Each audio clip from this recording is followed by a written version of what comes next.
Okey, soalan 7B.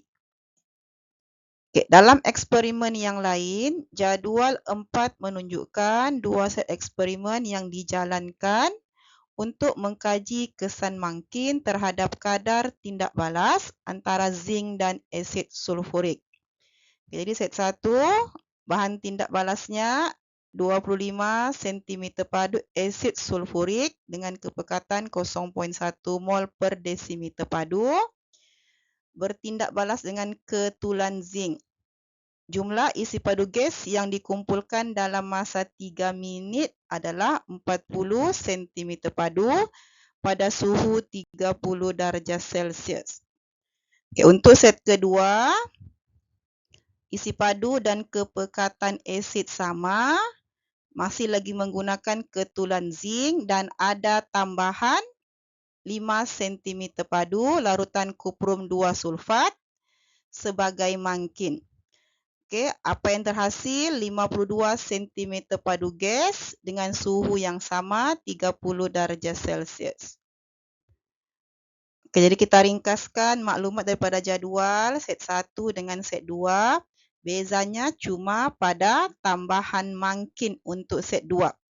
Jadi apa yang kamu perhatikan, bila dia tambah mangkin, isi padu gas yang terhasil itu lebih banyak. Okey, walaupun masa dan suhu yang sama. Okey, jadi macam biasa, sebelum pergi kepada soalan, tulis dahulu persamaan kimia. Okey, jadi kita ada bahan tindak balasnya asid sulfurik dan zinc. Okey, jadi apa yang berlaku? Zinc akan bertindak balas dengan sulfat dan gas hidrogen terhasil. Jadi zinc sulfat dan hidrogen terhasil. Okey, soalan yang pertama, tulis persamaan ion. Jadi untuk persamaan ion, kita kena rujuk juga persamaan kimia. Okey, kita akan kira dulu nombor pengoksidaan setiap unsur dalam persamaan kimia. Okey, jadi H, okey, H+. Jadi nombor pengoksidaannya adalah positif 1. SO4 2 minus, nombor pengoksidaannya negatif 2. Okey, kita pergi dulu hasilnya. H2. Okey, H2 molekul. Jadi molekul dia akan menjadi kosong. Jadi kita nampak di sini H nombor pengoksidaannya berubah. Okey, untuk sulfat negatif 2 di bahan tindak balas, hasil tindak balas pun masih lagi negatif 2. Okey, untuk zinc asalnya atom, jadi nombor pengoksidaannya kosong. Bila di hasil tindak balas, dia akan jadi positif 2. Okay, jadi kita perhatikan di sini apa yang tidak berubah adalah nombor pengoksidaan sulfat. Jadi kita abaikan sulfat. Okey, dan tulis semula untuk jadi persamaan ion. Jadi persamaan ion kita adalah H+ plus zinc menghasilkan Zn2+ plus H2. Okay, kita seimbangkan. Okay, sebab di sini bahan tindak balas H ada 1, hasil tindak balas H-nya ada 2, letak 2 di hadapan. Jadi ini adalah persamaan ion bagi tindak balas 1 dan 2. Okay, soalan B2. Dengan merujuk kepada data dalam jadual 4, hitung kadar tindak balas purata bagi 3 minit pertama untuk set 1 dan set 2. Jadi kita ingat semula kadar tindak balas, rumusnya adalah perubahan kuantiti bahan tindak balas ataupun hasil tindak balas bahagi dengan massa.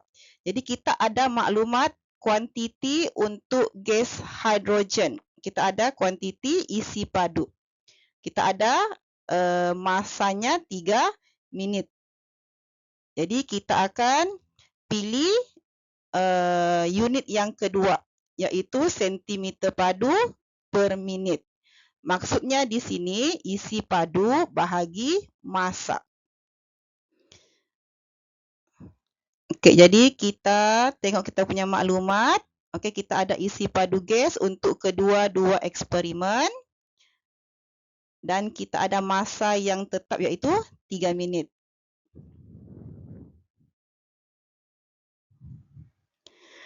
Okey, jadi rumusnya kita akan bahagikanlah isi padu bahagi dengan masa. Okey, kita ringkaskan maklumat. Kita cuma perlukan isi padu. Okey, jadi untuk set 1, isi padunya 40, masanya 3 minit. Okey, tekan sahaja kalkulator, kita akan dapat 13.33 cm padu per minit. Okey, unit pastikan ada. Tidak ada unit, tiada markah akhir. Okey, untuk set 2, okey, kita punya isi padu 52. Masa masih lagi sama 3 minit. Jadi bahagikan, kita akan dapat 17.33 cm padu per minit. Okey, boleh juga kamu bahagikan dengan masa ni tukarkan kepada saat. Okey, tapi banyak kerjalah, mau tukar lagi, darab lagi dengan 60. Jadi gunakan saja apa yang dibagi.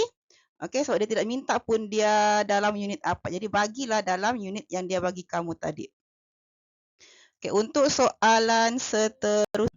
Okey, soalan ketiga, bandingkan kadar tindak balas purata bagi 3 minit pertama untuk set 1 dan set 2.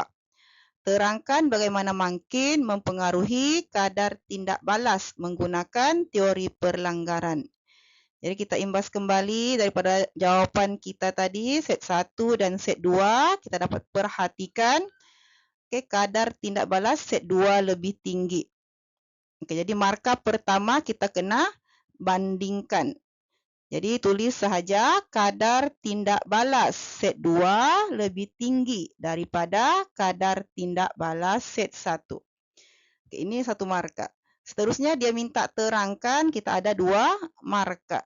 Jadi makin, kata kunci makin, merendahkan tenaga pengaktifan dengan lintasan alternatif. Jadi kita tulis kehadiran makin menyediakan lintasan alternatif dengan merendahkan tenaga pengaktifan. Jadi baru 2 markah, kita perlukan 3 markah, 1 poin lagi. Jadi poin yang terakhir, lebih banyak atom zinc dan ion hidrogen dapat mencapai tenaga pengaktifan.